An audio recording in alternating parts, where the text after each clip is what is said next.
बिना पंडित के पितरों का कैसे करे तर्पण? प्रसन्न होंगे पितृ।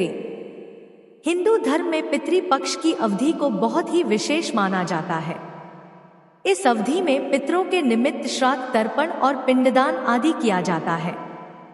ऐसी मान्यता है कि इससे पूर्वजों की आत्मा को शांति मिलती है और वह प्रसन्न होकर जीवन के सभी दुख को दूर करते हैं। वहीं इस दौरान अपने पितरों का तर्पण कैसे करना है, आइए उसके बारे में जानते हैं। घर पर ऐसे करें तर्पण। जहां तर्पण करना हो वहां गंगाजल का छिड़काव करें। इसके बाद एक दिया जलाएं।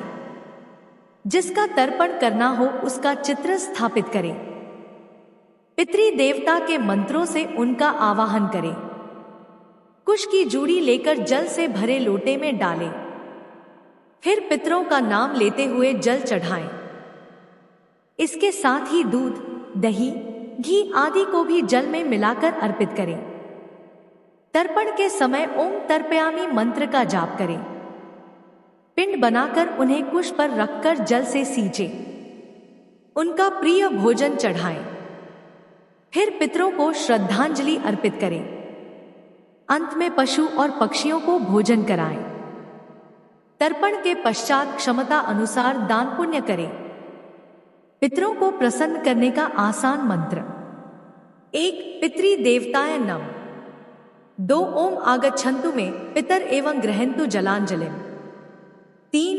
पितृगणाय विद्महे जगत धारिणी धीमहि तन्नो पितृयो प्रचोदयात्।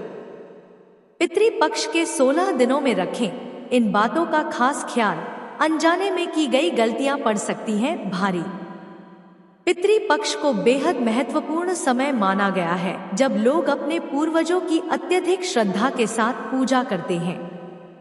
सनातन धर्म में पितृपक्ष का बहुत बड़ा धार्मिक महत्व है। जो लोग पितृदोष से परेशान हैं, उनके लिए भी यह समय बहुत खास होता है, क्योंकि इस दौरान पितरों का तर्पण करके इस दोष से राहत मिल जाती है।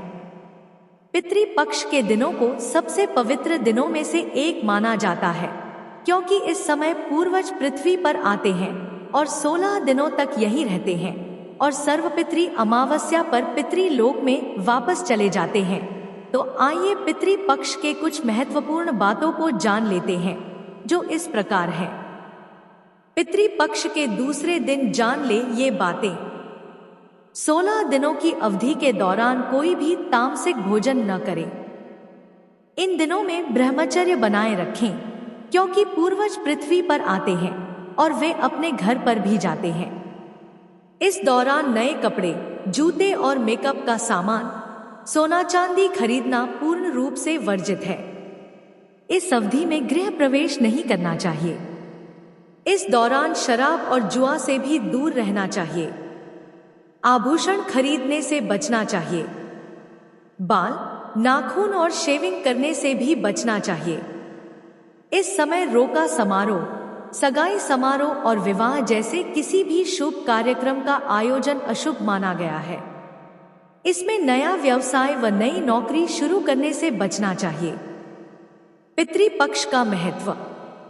श्राद्ध पक्ष पितरों से जुड़े अनुष्ठान करने का एक खास समय है, जो पूर्ण रूप से पूर्वजों को समर्पित है।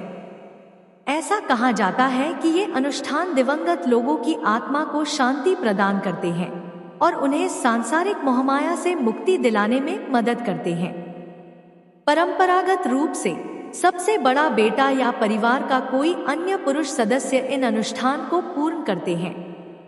इससे पितरों का आशीर्वाद प्राप्त होता है। पितरोदेव मंत्र।